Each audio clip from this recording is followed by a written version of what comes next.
So madam ఇక్కడ వస్తున్న question ఏంటంటే ఒకటే అంటే మరలా మీకు కోపం రావచ్చు అడిగితే ఈ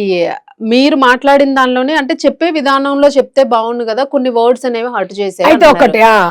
దానికి మీ ఛానల్లో కూడా మీ CEO గారు ఒకటి చెప్పారు బాగా వల్గర్ లాంగ్వేజ్ అంటే ఈ చేయి సప్పుడైందా అవలేదు అయిందా పక్కన ఒక ఛానల్లో కూర్చున్నప్పుడు ఒక అతను క్యూట్ అన్నాడు అది నా చెల్లెని అంటున్నాను చెంప పగలగొడతా అని చెప్పేసి తిట్టా సో మీరు అక్కడ తనకి సపోర్ట్ చేశారు నేను తనకే సపోర్ట్ చేశా మీది అక్కడ అర్థం కావట్లేదు అప్పుడు వాడిని ఏం చేయాలి నేను మేం కాదు తన ఎందుకు అర్థం చేసుకోవట్లేదు తను అర్థం చేసుకోదు పాయింట్ ఇక్కడ అక్కడ అసలు నేను ఎంత బాగున్నాయండి అవి మాకు చాలా బాగున్నాయని చాలా బాగా నచ్చాయండి మేము ఆస్వాదిస్తున్నాం అన్నప్పుడు నా చెల్లెనే అంటుండు నా అక్కనే అంటుండు అని చెప్పేసి వాడిని లేసి కొట్టడానికి వెళ్ళాను నేను వినండి మాకు అలాగుంటానే ఆ పర్సన్ అలా ఉంటేనే మాకు ఇష్టం అండి అన్నాడు దొంగ నా వాడిని తిట్టాను నేను తిట్టి నేను ఆవేశం అనేది ప్రశ్నకు ఇక్కడ నేను ఆన్సర్ ఇచ్చా యాక్షన్ రియాక్షన్ మీరు ఇన్నిసార్లు ఇంటర్వ్యూలు చేశారు మరి ఎక్కడ నేను ఆవేశంతో మాట్లాడలేదు కదా అంటే ఎదుటోడు వచ్చి నిన్ను ఒక దెబ్బ వేస్తా అంటే కొట్టు అనుపోతామా నీవు ప్రశ్న వేసినప్పుడు ఆ ప్రశ్నకు నాకు కోపం వచ్చింది తనను క్యూట్ గా ఉందని ఇంకా ఫోటో తీసుకొచ్చేసి చూడు ఎంత బాగుంది మా అన్నట్టుగా చెప్పాడు ఒక ఆడపిల్లని అట్లా అన్నప్పుడు నేను ఒక అక్కగా నేను కూడా ఆడపిల్లనే కదా నాకు కోపం వచ్చింది మరి అయితే ఇప్పుడు వినండి కాబట్టి ఆ మాట మాట్లాడాల్సి వచ్చింది ఒకటి రెండోది ఒక ఛానల్లో వాడు ఎంత చెప్పినా వినట్లేదు ఆ అభిమాన సంఘం అని వాడిని ఆ రోజే ఖండించేసి ఎదవా నువ్వు అని చెప్పేసి ఆయన మీద కేసు పెట్టేస్తే తెలిస్తే మీరు వద్దు రానన్నారు ఆయన్ని తీసుకొస్తే నేను కూర్చొని వాడెవడో నాకు తెలియదు మేడం తర్వాత చెప్పారు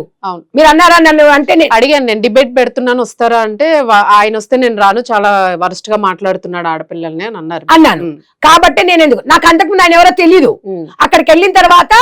ఏ ఛానల్ మీద ఈయననే ఉన్నాడు తర్వాత తన గురించి తెలిసిన తర్వాత నేను ఏ ఛానల్ కి వెళ్ళలేదు అప్పుడు కూడా నేను వాళ్ళనే సపోర్ట్ చేశా నువ్వు ఆడపిల్లల గురించి అంటావు నేను అందుకే అడిగాను మరి ఆమెను అంటున్నావు మరి ఆ డ్రెస్ నీ భార్యకి వేపిస్తావా అన్న కాకపోతే నా భాషలో అన్నా నీ పిల్లలకి అయిపోయి దాన్ని ట్రోల్ చేశారు ఒక విషయం తర్వాత నేను అన్నాను మరి అట్లానే వస్తే మగోళ్ళు మనసు మార్చుకోవాలని ఒక మాట అన్నారు మరి అట్లా వస్తే నీకు రాదా మూడు అని అడిగా దాన్ని తప్పెట్లేస్తుంది మేడం చెప్పండి మీరే సంధ్యారెడ్డి వల్గర్ లాంగ్వేజ్ అంటే వీళ్ళు సగం గుడ్డ ముక్కలు వేసుకొని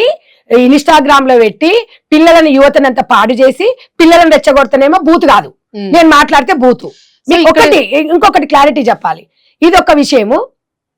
బూత్ అంటున్నారు కదా అతను ఏం చెప్తున్నాడు అక్కడ నా పక్కన కూర్చుని ఆయన సమాన హక్కులు అంటే ప్రతిదీ సమాన హక్కులు ఉండదురా బాబు ఆడవాళ్ళకి మగవాళ్ళకి కొన్ని ఉంటాయి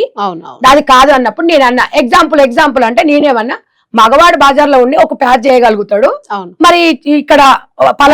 ఎగ్జాంపుల్ ఉండాలని ఎగ్జాంపుల్ చెప్పాను దీనికి బూత్ అంట మరి ఇది ఎక్కడ బూత్ అయిందో నాకు అర్థం కాలేదు ఒకటి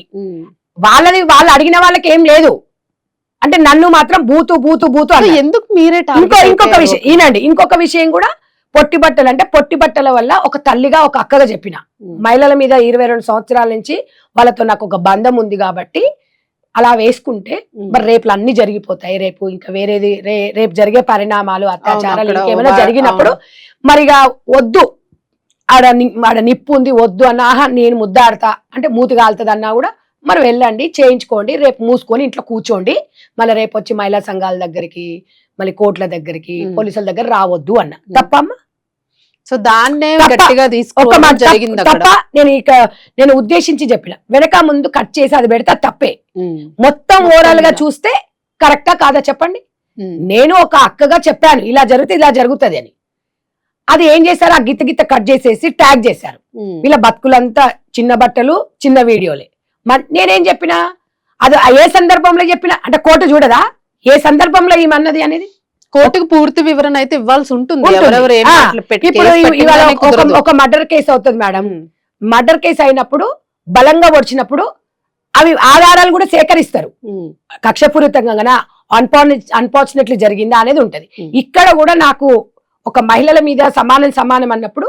మగవాడికి సమానం అంటే మగవాడికి సమానంగా ఉండాలి నేను కాదంటలేను కానీ మనకు కొన్ని అవధులు ఉంటాయి కదా ఇలా ఉంటే ఇలా ఉంటది అని చెప్పేసి నేను ఎగ్జాంపుల్ చెప్తే ఈ 3 ట్రోల్ చేశారు ట్రోల్ చేసి సంధ్యారెడ్డి బూతులేదంట వీళ్ళు అబద్ధాలు ఆడి వీళ్ళు ఇంకో ఛానల్లో మాట్లాడొచ్చి వాళ్ళకి అనుకూలంగా మాట్లాడితే వీళ్ళు బూతోలు గారు నేను మాత్రమే బూతు దాన్ని అంటే వినండి అంటే వీళ్ళు ప్రజల కోసం అంటే వీళ్ళ అవకాశాల కోసం ఏమైనా మాట్లాడతారు. అంటే మీ అవకాశం వాళ్ళు ఏమనుకుంటున్నారు, మరి స్పందన ప్రతిస్పందన నెక్స్ట్ డేనే వచ్చిన నేను, మరి 20 రోజుల తర్వాత ఎందుకు పెట్టారు? నేనేమంటున్నా, ఎవరు రైట్ ఎవరు కాదన్నారు, మీకు స్వేచ్ఛ ఉంది, మీరు పెట్టారు. కానీ నా పేరు పెట్టి అక్కడ మాట్లాడారు కాబట్టి నేను చెప్తున్నా, నేను వాళ్ళకు కూడా ఒకటే మాట చెప్తున్నా, మీ స్వేచ్ఛ మీకుంది, మీరు స్త్రీ హక్కుల కోసం ఎట్లా పోరాడుతున్నారో, మీరు ఎలా చేస్తున్నారో, నేను కూడా సమాజం కోసం కట్టుబాట్ల కోసం నా వే ఆఫ్ స్టైల్లో నేను పోతున్నా. నన్ను మీరు క్వశ్చన్ చేయడానికి ఎక్కడ కేసులు పెట్టిస్తే కేసులకు భయపడతానా? స్పందన ప్రతిస్పందన ఉంటది. నాకెవ్వరు లాయర్స్ డబ్బులు పెట్టి రాకపోయినా నాకు ఉంటది, నాకు రాజ్యాంగంలో స్వేచ్ఛ ఇచ్చింది, పోతా గవర్నమెంట్లకే పోతా, లోకాయుక్తలకు పోతా, నా తరఫున ఎవరైనా పిటిషన్ వేసుకుంటా, ఒక న్యాయవాది నియమంట, నా భాష నా భావం చెప్తా, నాకు ఇట్లా అనిపించింది ఆయన, నేను ఇట్లా అన్నాను ఆయన, ఇది తప్పైతే చెప్పుండి నాయన, మరి రాజ్యాంగంలో దేనికైనా నేను రెడీగా ఉన్నాను చెప్పు. నేను ఒక్కటే చెప్తున్నాను రా, ఇవాళ మగవాళ్ళు ఒక 2-3 చేసినంత మాత్రాన అందరు మగవాళ్ళు చెడ్డాలు నువ్వు ఎట్లా జడ్జిమెంట్ చేస్తావు చెప్పు. ఆ మాట నేనంటే ఇవి మగవాళ్ళకి సపోర్ట్ చేస్తుంది అంటే అది తప్పు. సో నేను కూడా మొన్న ఏదో ఒక వీడియో చేస్తే శేఖర్ భాష గారు ఉన్నారు కదా, ఆయనతోనే నాకు కూడా అట్లానే వచ్చినాయి కింద, మగవాళ్ళకి సపోర్ట్ చేస్తారా అని ఎవరో పెట్టారు. మీకు అదే ఇక్కడ ఏ జెండర్ అయినా ఒకటే మేడం, అందుకే ఎవరైనా ఖండిస్తాం. నేను ఒకటే చెప్తున్నాను నాన్న, వాళ్ళకి ఏది చెప్పినా ఇది బూతు అనే, నేను మగవాళ్ళని ఎందుకంటానంటే, మగవాళ్ళు లేకపోతే భూమి ఆకాశం కలిసినట్టుగా నింగి నేల ఒక మగ ఆడ కలిసే సృష్టి అంతే. ఇద్దరు కాలు కింద మన కాలు కింద చెప్పులాగా మగవాడు ఉండాలంటే వాడు అనుకోడా అని ఎగ్జాంపుల్ చెప్పా. నేను మీకు చెప్పిన, భర్తని బానిసం చేసి రాణిని కావద్దు, నువ్వు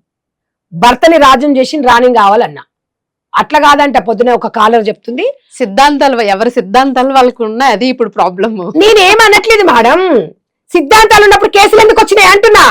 ఇద్దరం ఫైట్ చేసుకుందాం, కేసులు ఎందుకు వచ్చినాయి ఇక్కడ? నీకు ఇక్కడ వచ్చి మాట్లాడే రైట్ లేదు. మీరు ఇండిపెండెంట్ గా కేసు వేసుకోవచ్చు కావాలనుకుంటే, అంతే తప్ప కేసులు పెట్టేసి ముక్కుముడి వేసినంత మాత్రం ఎవరైనా భయపడతారు?